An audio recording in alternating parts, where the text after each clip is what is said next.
Neste mês tivemos um dos momentos mais lindos e de confidência entre o Sancho e o Quixote e a chegada à tão esperada ilha do nosso governador Sancho.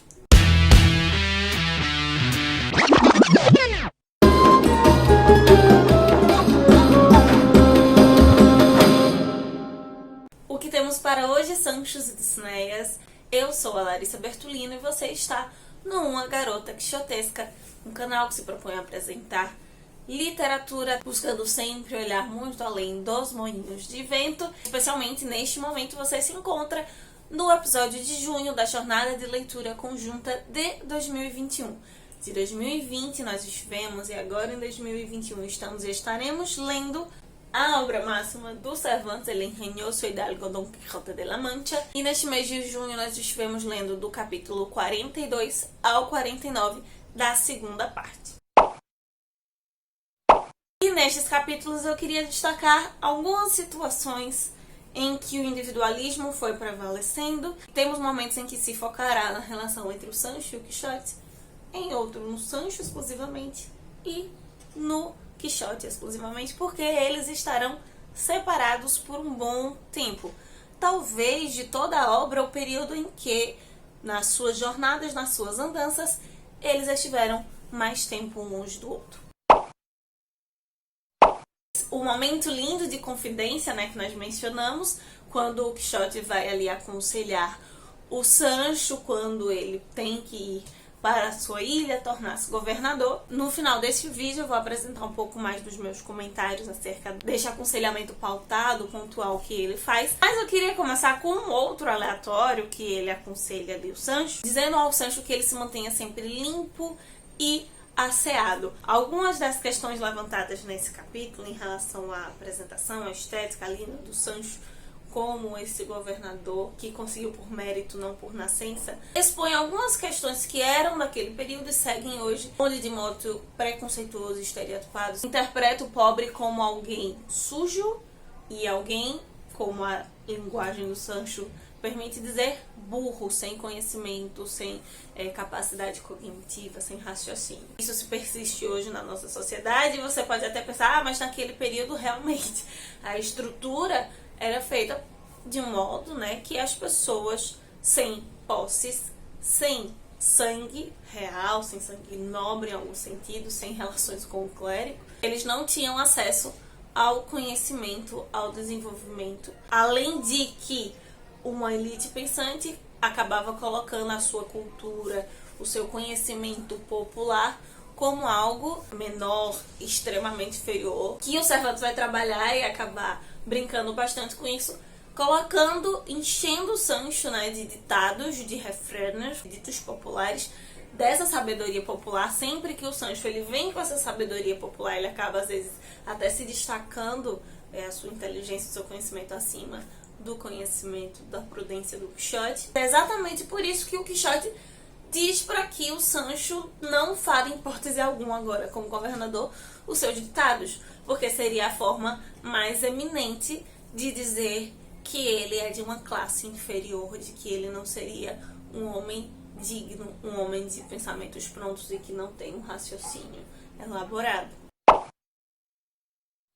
Esse diálogo, essas questões acabam fazendo com que nós voltemos ao mundo real, entendamos que nós não estamos mais no período da Idade Média, da vassalagem, como o Quixote acredita que ainda estava, e nós como leitores acabamos sendo guiados para pensar como ele. Ao mesmo tempo que esses capítulos se iniciam com o Quixote dando esses conselhos para o Sancho, vai acabar se desenvolvendo algumas questões, mostrando que talvez esses conselhos não tenham sido tão necessários, porque primeiramente a sociedade é outra. O Sancho ele não tem estrutura o suficiente para se alterar, uma vez que partes dessas questões são conceitos pré-estabelecidos e não verdades.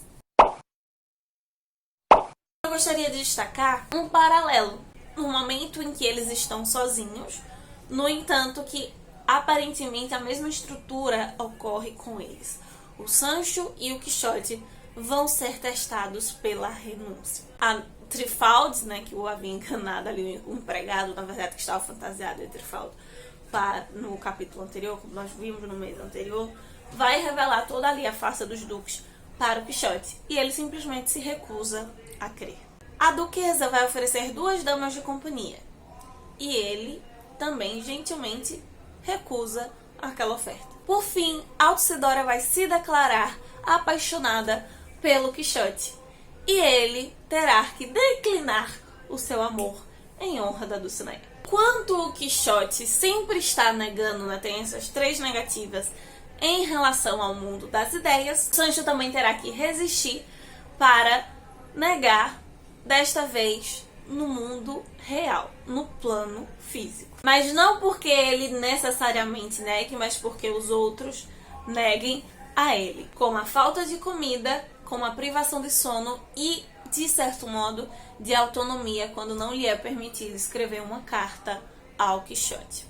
E isso tem tanto a ver com questões éticas da época, de moral especialmente, da moral do próprio Quixote, que ele reforça das novelas de cavalaria, né, a negação, a rejeição do eu, como um encontro, uma possibilidade para alcançar um prêmio maior, para alcançar um estado mais elevado de humanidade. E talvez mostrando que quando eles estão juntos, eles alcançam o impossível. Por mais que o Quixote ele esteja ali no seu devaneio, as aventuras, as alegrias, os prazeres, eles são encontrados ao lado do Sancho. Ao mesmo tempo que mesmo com essa privação, e até uma coisa que o Sancho ele vai afirmar declaradamente, com o Quixote, mesmo com todas as privações e dificuldades, ele tinha o que comer, ele podia dormir, mesmo que em mau estado, e ele tinha esse contato direto com o seu senhor. E mesmo tendo uma situação ali entre senhor e servo, entre patrão e empregado, o Sancho ele tem essa liberdade, esse momento de falar diretamente com o Quixote, de falar abertamente com o Quixote. Agora, teoricamente, encontrando-se no mesmo patamar social, né, porque ele é governador, ele não tem essa liberdade. Pensando no Quixote exclusivamente, né, nesse momento isolado dele sem o Sancho, temos outra pegadinha, a duquesa solta os gatos em cima do Quixote, ele está ali cantando, fazendo declarações a Dulcinea, e aparece essa personagem tão graciosa e interessante dessa fase, que nos coloca novamente num momento da literatura do âmbito do possível, né, da possibilidade do ser ou não ser, das caixas em aberto, que é a Altisidora. A Altisidora, ela de fato está apaixonada pelo Quixote ou faz parte de alguma ideia, algum plano da duquesa, ou ela realmente acredita e vê no Quixote toda essa projeção de homem idealizado, perfeito para ela. Porque se assim o fora, ela seria mais louca que o Quixote. E enquanto ela está nesse estado de limbo, né, nós não temos certeza, nós encontramos um outro personagem que de fato é mais louco do que o Quixote, porque ela acredita piamente em tudo aquilo que o Quixote vive no mundo da fantasia, que é a Dona Rodrigues. Mãe aflita, ela vai pedir pro Quixote defender a filha, que foi seduzida por um empregado do Duque e acabou se entregando a esse homem, e esse homem fugiu dos compromissos matrimoniais. E talvez o maior destaque do que a Dona Rodrigues em si acreditar e pedir a ajuda do Quixote para isso é nós entendermos que o Duque não fez nada, ignorou a situação por completo, e é Cervantes, como funcionário público que foi para o Império, né, para a corte, apresentando também a falta de estrutura, de equidade, a desigualdade. Esse sistema, a falta de justiça e equidade seriam melhores de entender nesse sistema, né? Quem necessitaria ser punido não recebe isso, e os menosprezados, os que sofrem com as situações, sofrem ainda mais, né? Recebem penas maiores para suportar. Não fica claro se foi de fato um estupro, se foi forçado, se foi seduzida, mas existe uma violência aqui. É uma coisa que o Cervantes ele critica muito. Nas novelas exemplares, por exemplo, existe uma novela que é especificamente sobre isso e outras que aparecem de um modo ou outro. Esse caso da desonra, da sedução de virgens, do abandono de donzelas. Outros episódios o Quixote também vai se deparar com isso. E é algo recorrente, até se a gente for querer fazer uma análise mais biográfica, o Cervantes ele teve uma vida rodeada por mulheres, e é muito interessante para um homem do seu tempo como ele acaba levantando questões a ponto de em algumas delas, promover uma certa defesa mesmo dos direitos das mulheres, que nem sequer eram cogitados naquele período. Saindo agora do Quixote, desse momento isolado do Quixote, para falar sobre o Sancho isoladamente, o desafio de hoje é, de acordo com a sua leitura, de acordo com a sua percepção, a sua interpretação, compartilhar conosco aqui embaixo nos comentários ou no post do Instagram, que será feito especificamente para isso. Quem você acredita que passa por mais constrangimentos, que sofre mais, que apanha mais em toda essa jornada? O Sancho ou o Quixote? Eu tenho minhas dúvidas, tanto pela questão física, quanto pela questão de ideias. Eu colocaria do seguinte modo: do âmbito físico, o Sancho sofreria mais, e do campo psicológico e da destruição do sonho, o sofrimento maior seria do Quixote. A Ilha da Baratária. Vamos agora comentar um pouco, então, sobre esse momento isolado do Sancho, né? O momento em que ele está distante do Quixote. Ele é colocado como governador daquela ilha, nos mostrando que declaradamente não estamos mais na Idade Média, estamos num novo sistema de governo, um novo sistema de sociedade humana, que o Sancho, por sua vez, talvez se adapte um pouco melhor, porque ele não está tão preso à Idade Média quanto o Quixote. Aquela sabedoria popular que nós comentamos vai fazer todo sentido aqui, né? Já que o Sancho vai passar por várias situações, mas especialmente por 3 julgamentos que ele vai resolver muito à la Salomão, muito sábio, surpreendendo positivamente a todas as pessoas ali ao seu redor. Capuzes, quanto os ducados escondidos na vara. E também mais um momento de importunação sexual, de estupro, de violência contra a mulher, que seja, não fica extremamente claro. Aparentemente de início é um estupro, mas vai se desenvolvendo de outras formas. Novamente, num período tão curto de tempo, o Cervantes retomando esse assunto, e o que o Sancho vai falar, vai expor ingenuinamente, às vezes até naquela situação, vai refletir muito sobre esse caráter um pouco mais defensivo do Cervantes. Mais uma situação com a mulher, e talvez ali sobre liberdade e liberdade de consciência. No capítulo 49, quando o Sancho vai fazer a sua ronda, encontra a moça que se veste com as roupas do irmão para poder sair de casa, porque depois sua mãe morreu, o pai a enclausurou e não a permite sair de forma alguma. Primeiro episódio em que nós temos uma mulher travestida, né? Nós já tivemos, por exemplo, a Doroteia. Talvez de todas elas seja a mais marcante, mas não é a única no livro que se apropria disso. É algo também comum no teatro barroco, em outras obras desse período, que já provocavam um sentimento de rever essas posições, rever o modo como o amor cortês era concebido, como a mulher era concebida, como os indivíduos eram vistos, que na verdade não existia esse conceito de indivíduo, né? Ele começa a ser trabalhado a partir da modernidade, a partir do barroco. É interessante que a forma como o Sancho conduz a situação, mandando a moça para casa, as pessoas acham que ele é justo e sensato. Realmente é justo e sensato porque, de certo modo, ele não recrimina a moça pelo que ela está fazendo. Ele não coloca juízo de valor, ele não diz que ela está errada, que ela tem que se vestir como moça, que tem que obedecer a catamento.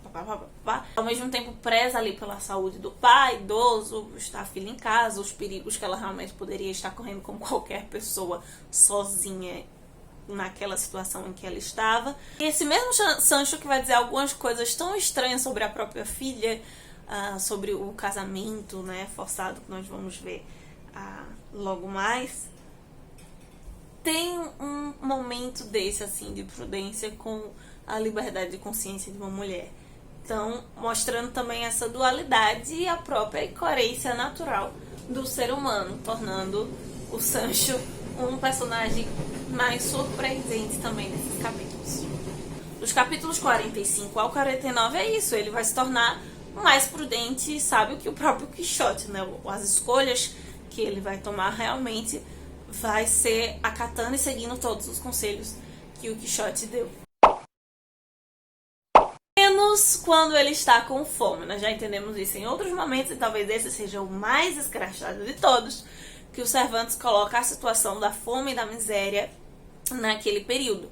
Muitas vezes, a gente já falou isso aqui, que o Sancho é visto como um mercenário, como alguém egoísta e tudo mais, mas na conjuntura do seu estado social naquele período, realmente era uma situação muito miserável, fazendo com que as interpretações de cada caso acabem sendo adaptadas. O Sancho é considerado um glutão, na verdade ele é uma pessoa com privação de comida, que está ali extremamente irritadiça por não poder comer, e que isso influencia não só nesse momento, nesse episódio ali, como governador, em tantos outros, como os queijos e as uvas, por exemplo, mas na própria visão de mundo do Sancho. E por fim, analisemos os conselhos que o Quixote deu pro Sancho lá no início do capítulo 42. O primeiro deles é sobre a alma, que ele cuide da sua alma.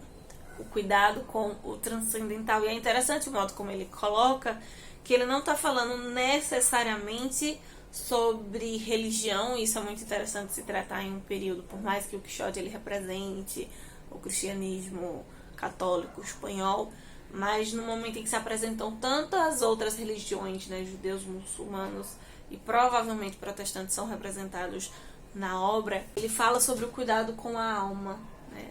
Também tratando não só do campo religioso, mas dessa constituição de indivíduo que surgia. E já casando com o segundo conselho, né, se faça amigo de Deus, nós podemos ter duas interpretações. Ou desse cuidado mesmo, que agora se percebe de outra forma através de tudo que a reforma protestante produziu, né, desse trato mais individual, mais próximo a Deus, do conceito do que é graça, mas o se faça amigo de Deus, e principalmente se tratando do verbo hacer-se, né, em espanhol, apresentar-se enquanto governador ali como alguém que se preocupa com as coisas do céu, com alguém que se preocupa com Deus, com a religião, com a salvação das outras pessoas, o que reflete muito sobre o nosso tempo, se tratando de disputas religiosas e políticas associadas também naquele período. O Quixote, mesmo tendo valores tão excepcionais, entendendo que naquela sociedade a aparência também contava demais, dando quase que todo esse conjunto de conselhos como o conselho da mulher de César, né? Da cuidar com a aparência, não apenas ser, mas parecer ser bom.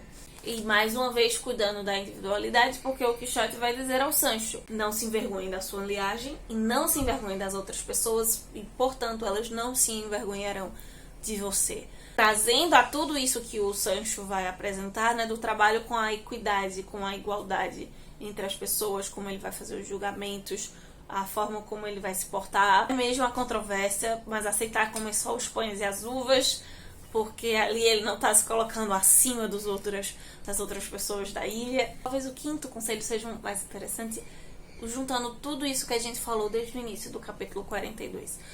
O Quixote vai dizer ao Sancho que se ele enviuvar, ele casasse com uma mulher que o ajudasse a governar. Nós temos a relação ali chocante, contrastante, né, já se tratando barroco, entre o duque e a duquesa.